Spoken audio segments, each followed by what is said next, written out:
Alors aujourd'hui je vais m'intéresser à la formation d'un univers. Je me connecte à l'Ether. Alors la première chose qu'on me montre en fait c'est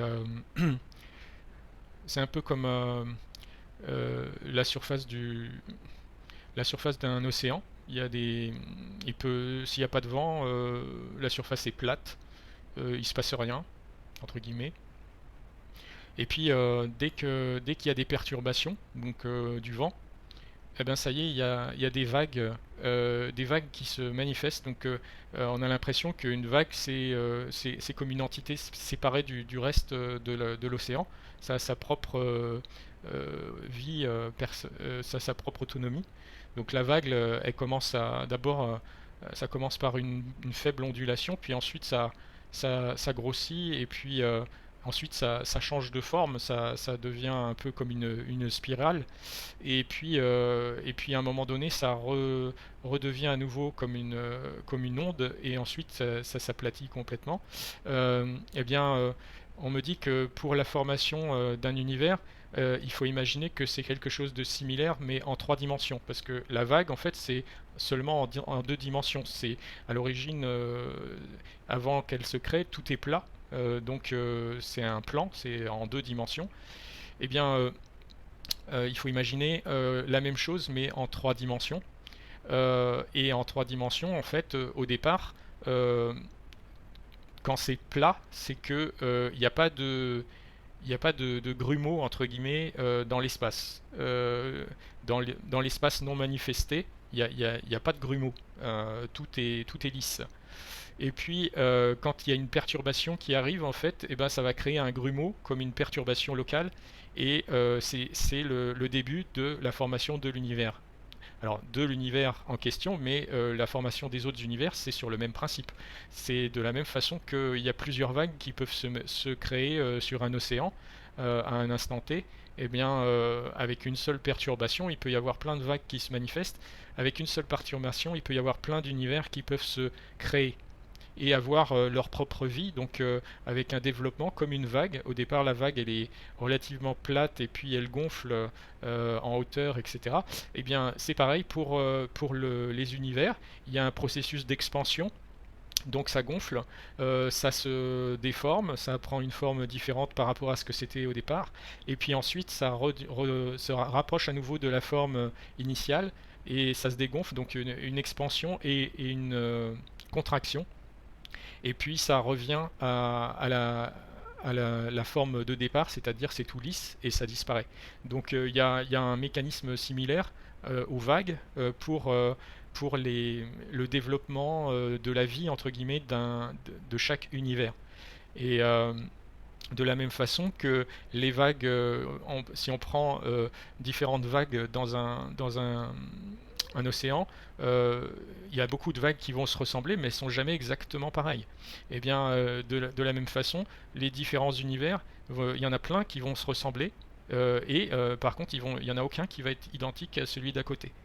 Euh, donc, c'est pour ça qu'il y a on parle d'univers parallèle avec en physique quantique la notion d'univers parallèle où il y a presque rien qui change, sauf quelques petits détails qui correspondent par exemple à une nouvelle ligne de temps. Eh bien, ça, c'est lié au fait qu'il y a énormément de vagues, et que du coup, il y en a forcément à travers toutes les vagues qui existent, une ou deux qui est presque identique à celle qu'on regarde, mais il y a que quelques petits détails qui changent. Et bien, de la même façon, pour les univers, c'est pareil, c'est-à-dire qu'il y a une grande quantité d'univers qui sont formés et qui se développent à chaque instant, entre guillemets, parce que la notion de temps est discutable. Mais du coup, en fait, parmi tous ces univers, il y en a qui sont très différents les uns des autres, et puis il y en a qui sont presque identiques à un univers donné. Euh, alors là, pourquoi il y a une perturbation comme ça, qui est la source finalement, hein, de la création de ces univers, comme le vent est la source de la création des vagues. Euh, Eh bien ça c'est inhérent au processus de vie, hein. C'est la vie à travers la source. La source, c'est un peu comme le vent, en fait. C'est une source, la source, c'est une source d'énergie. C'est de l'énergie, c'est de la vie. Donc la vie, ben, ça bouge. Ça bouge et donc ça peut créer des perturbations. Ça peut modifier un espace qui est lisse en le transformant, en créant des vagues tridimensionnelles. Ces vagues tridimensionnelles, en fait, ça correspond à la formation d'univers différents. Et on me parle de la pulsation cardiaque, parce que symboliquement, le cœur, c'est la vie pour l'être humain. Dès que le cœur arrête de battre, c'est la vie qui s'arrête. Eh bien, en fait, pour la source, il y a l'équivalent du cœur de la source. La source, c'est comme si elle avait un cœur qui bat. Elle a une pulsation de vie. Hein, et on peut la comparer avec le ressac des vagues, c'est-à-dire les vagues qui s'échouent et puis qui se retirent, qui s'échouent et se retirent, etc. Il y a toujours une espèce d'oscillation comme ça. Et en fait, pour la source, il y a quelque chose de similaire. Il y a un effet de balancement ou d'oscillation comme ça qui correspond à une forme de pulsation cardiaque de la source. Et chaque pulsation, en fait, comme le cœur humain, il envoie à chaque contraction du sang dans les artères, ça fait monter la pression et puis ensuite elle redescend. Eh bien, c'est pareil, cette pulsation de la source, ça entraîne une perturbation en augmentant la pression localement, quelque part. C'est pas de la pression artérielle, mais c'est une autre forme de pression. Et ça crée une onde de perturbation comme le vent va perturber localement l'environnement à la surface de l'océan. Et bien là, ça va perturber l'espace non manifesté, qui est tout plat, qui est lisse, qui est pas manifesté.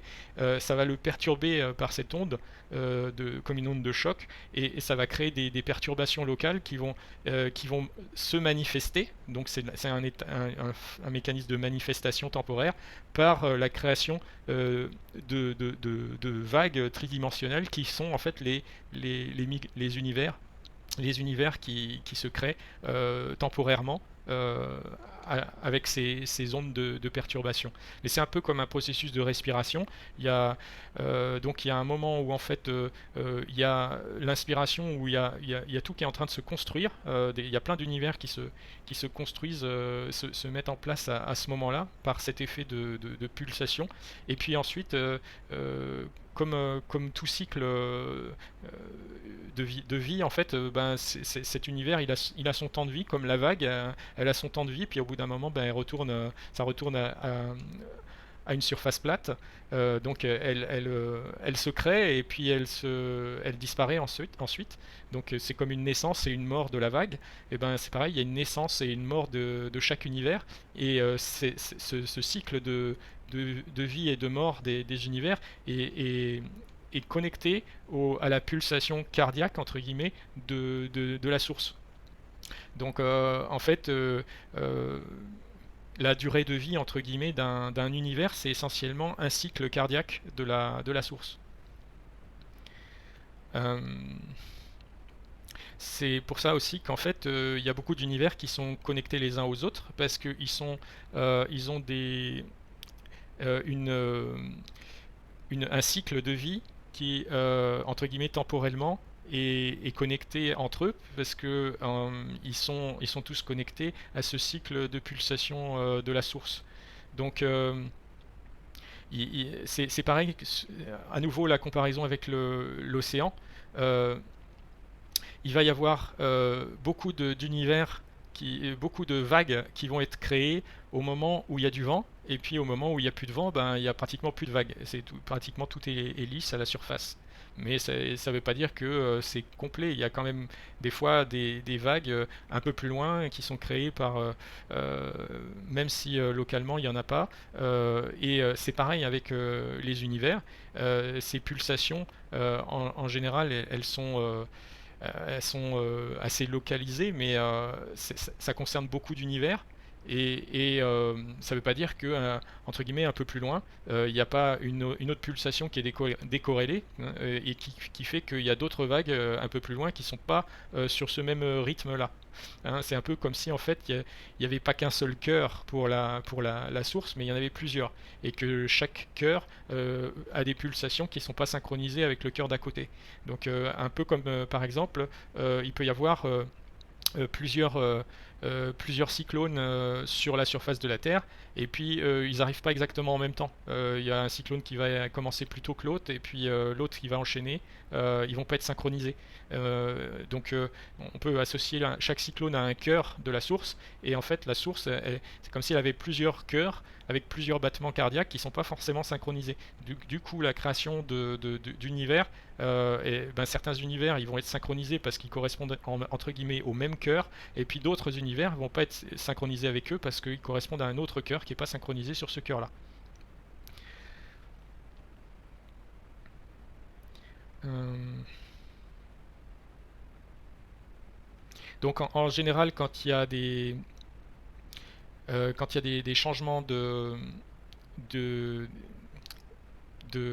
ligne de temps, quand on fait un choix et qu'on passe d'une ligne de temps à une autre, en fait, on va basculer d'un univers à un autre, mais on va rester sur un univers qui est très proche par rapport à l'univers initial. Et, euh, et ça, en fait, ça veut dire que on va passer d'un univers à un autre univers parallèle, mais qui reste dans cette catégorie d'univers qui sont synchronisés les uns par rapport aux autres, parce qu'ils sont très proches. Et du coup, ils ont quasiment le même cycle de naissance et de vie. Voilà, c'est ce qu'on a à me dire sur les univers, la création, la formation des univers.